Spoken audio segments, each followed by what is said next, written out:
Assalamualaikum warahmatullahi wabarakatuh. Sahabat muslim dimanapun Anda berada, selamat berjumpa kembali dengan channel Islamic Way, channel yang menyajikan pengetahuan Islam.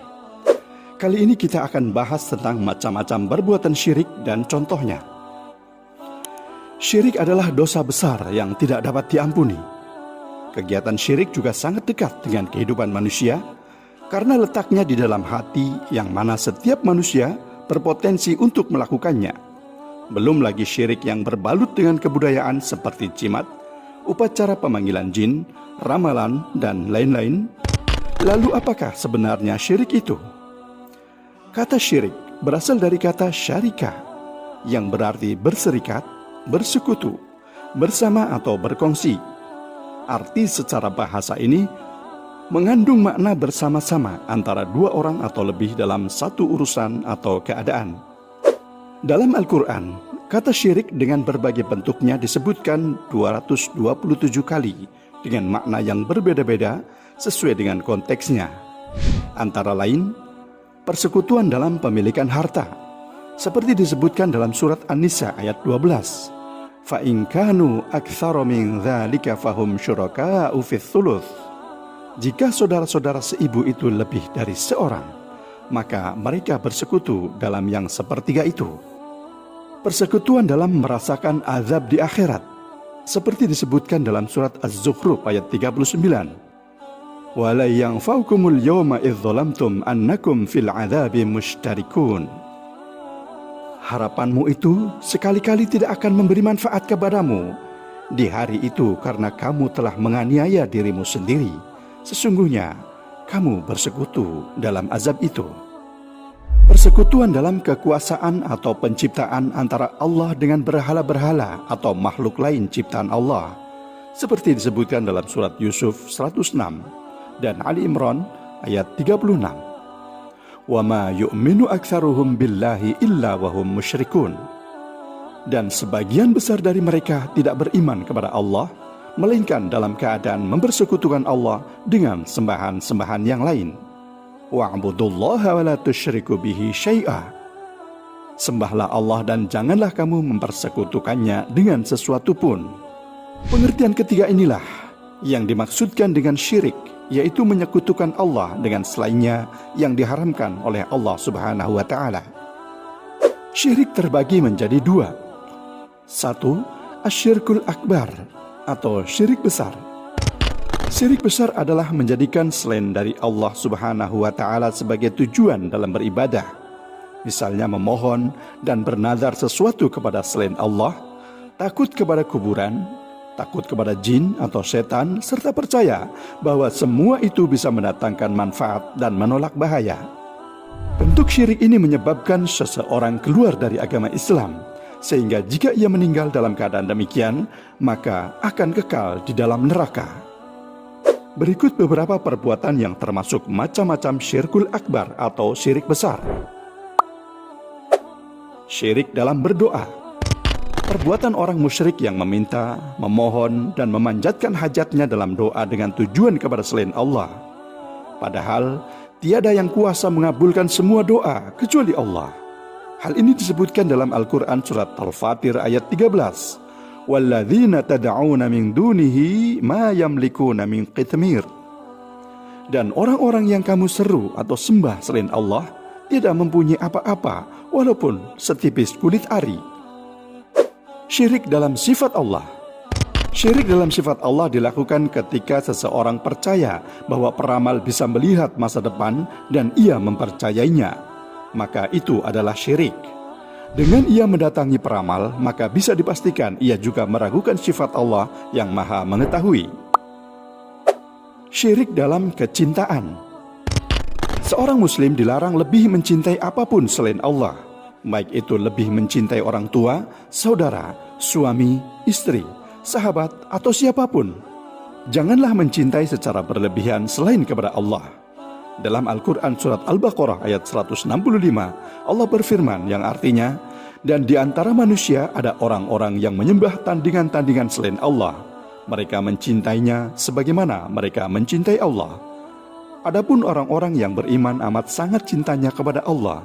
Dan jika seandainya orang-orang yang berbuat zalim itu mengetahui ketika mereka melihat siksa pada hari kiamat, bahwa kekuatan itu kepunyaan Allah semuanya, dan bahwa Allah amat berat siksanya, niscaya mereka menyesal. Syirik dalam ketaatan. Selain dilarang lebih mencintai sesuatu selain Allah, sebagai umat muslim juga dilarang lebih taat kepada selain Allah karena tindakan tersebut mirip dengan perbuatan menyembah berhala.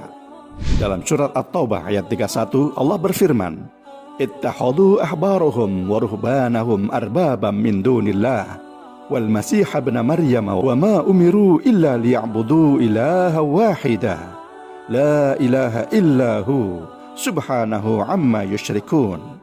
Mereka menjadikan orang-orang alimnya dan rahib-rahib mereka sebagai Tuhan selain Allah, dan juga mereka mempertuhankannya Al-Masih putra Maryam. Padahal mereka hanya disuruh menyembah Tuhan yang esa.